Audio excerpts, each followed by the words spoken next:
Well, Mike Quigley, 2 years ago you suspended the tender process, saying it was all too expensive and you wanted to go with a cheaper alternative.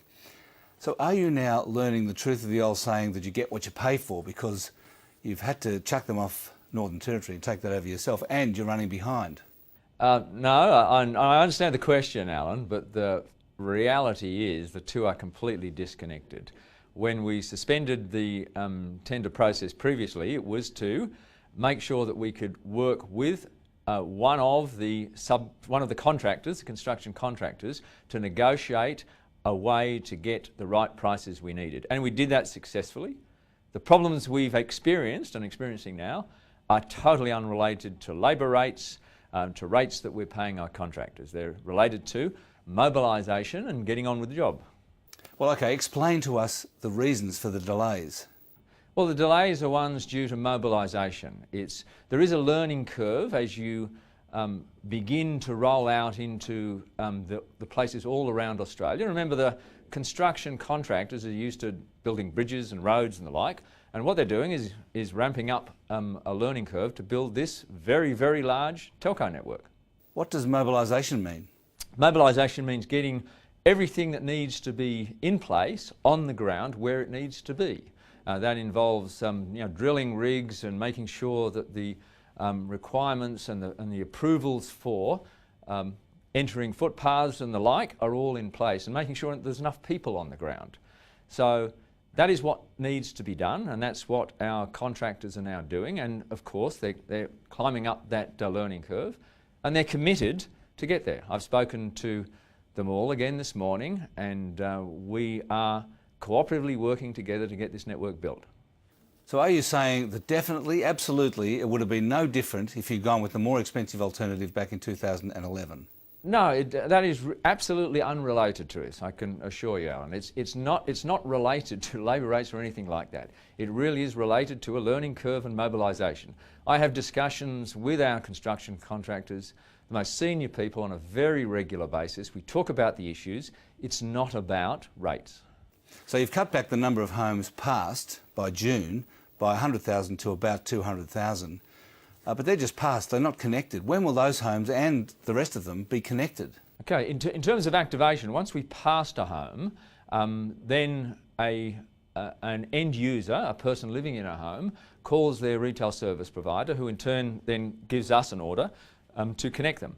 What we found is the take-up rates are way above what we had planned. It's simply a myth that the take-up rates on the NBN are low. They are extremely high. How high? What are they? Well, they're for places that have been turned on for more than 12 months, they're well above 25%, which is an extraordinarily high number. And in places, for example, such as Kiama and Wollonga, we've got take-up rates that are above 55% now. And some of the places we've turned on very recently, just north here of Canberra, around Gungahlin, the take-up rates there are actually accelerating at a faster rate than even Kiama and Wollonga, which are already at 55%. So the take-up rates are very, very high by international standards, by comparisons with the take-up rates on originally dial-up and then DSL. So it is a complete myth that there's any issue with take-up rates. They're way above what we expected. Well, that doesn't surprise me, I must say, because it's entirely free. No, it's not free. The end user has to pay for a service as they're paying for a service today. But what end users are discovering when they get it, it's an extremely reliable service. It's not distance dependent, it's not load dependent, and they get a much better service for the same price as they're getting today.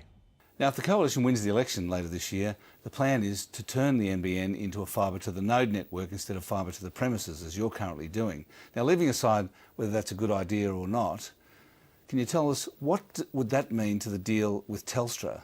Well, the deal with Telstra is to build fibre to the premise network.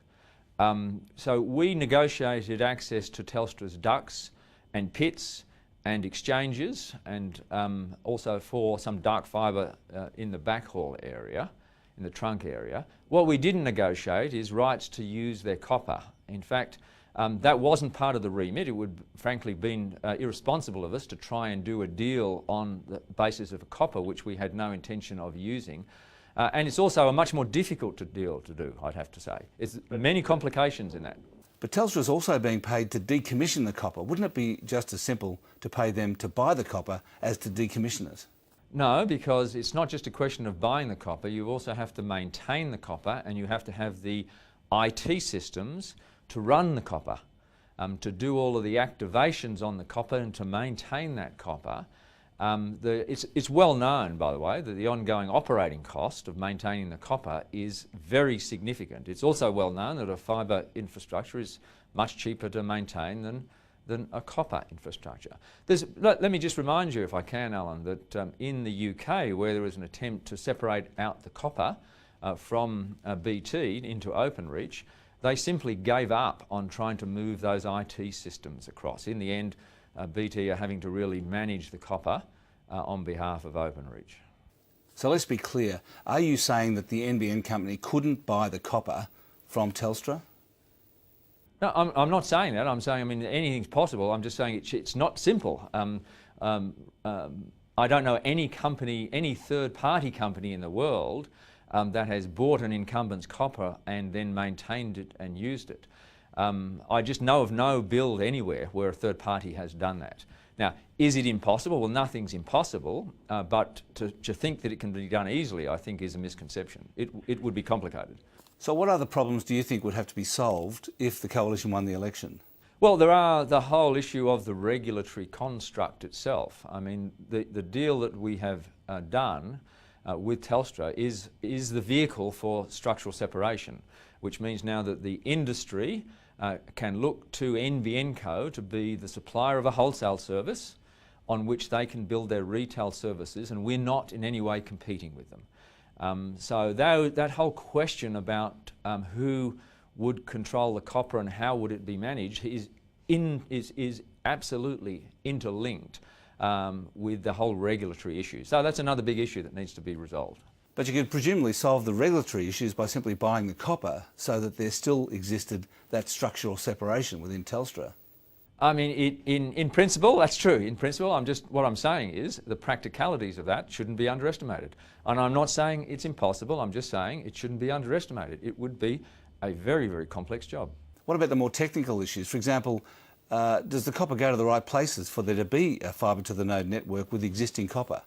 It's a trade-off always. There's no question that, for example, technologies that use the copper, such as fibre to the node, are being used by incumbents around the world. They own their own copper, so they will try and, as you would expect them to do, to get the maximum use of that asset that they own. So they'll milk that copper, sweat, if you can't use that term, sweat the assets as much as possible.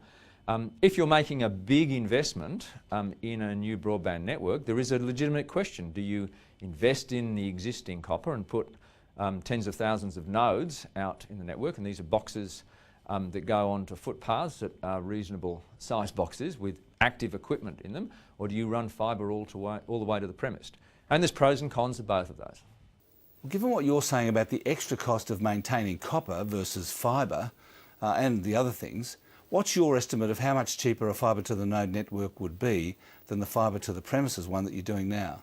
Well, you've got to do the calculations. The calculations are really a question of how much do you pay for the copper for start, then how much is it going to cost to put these nodes in place.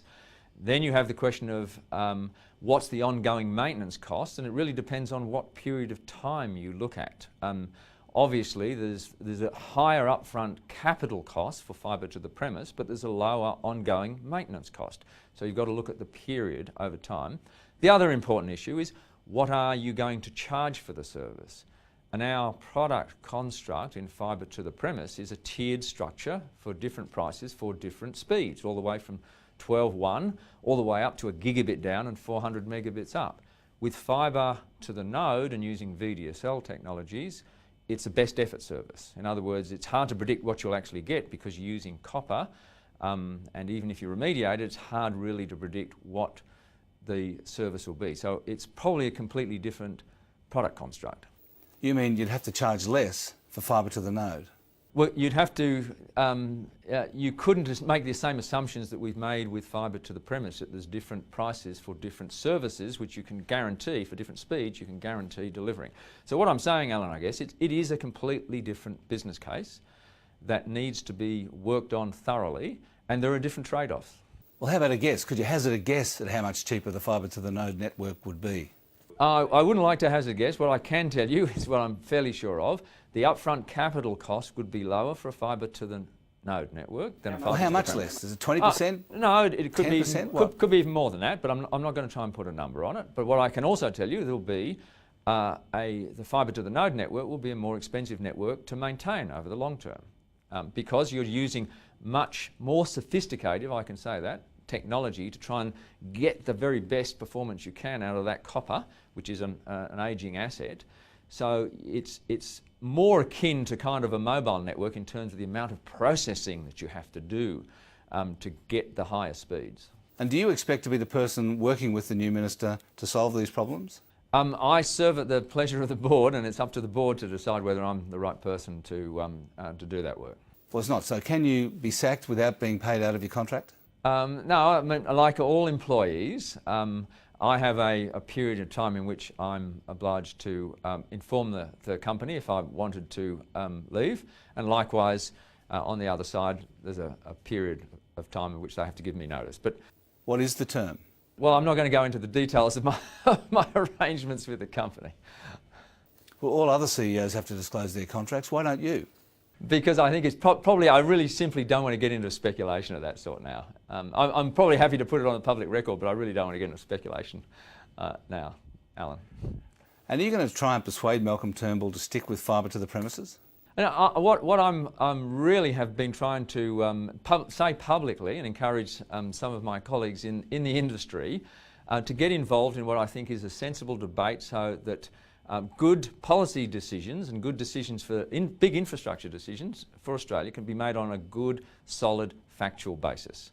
And I think that's a good thing to do. My personal view is fibre to the premise is the right answer for the nation. If we're going to make a big investment, you might as well go to the technology that is going to last for decades and decades.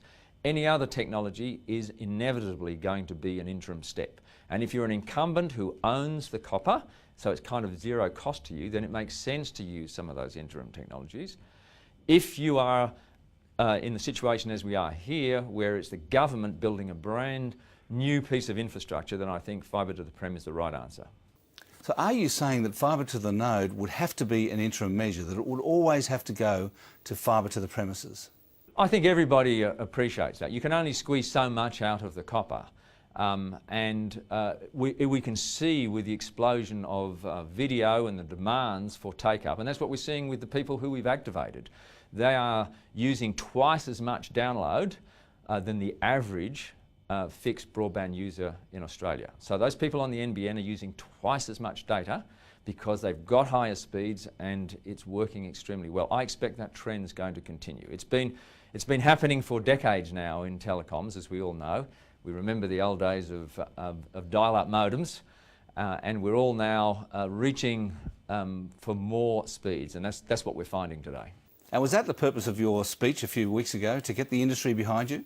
I was trying to get the industry to, because they are the best ones to opine, in my view, on these very complex decisions, and they're not just technical decisions, they're not just about speed, they're about industry structure, they're about regulatory issues, they're about the economics, and they're about the technical and operational practicalities. And there's no one in the country better placed to opine on these issues and to get a fact-based platform there than the telcos.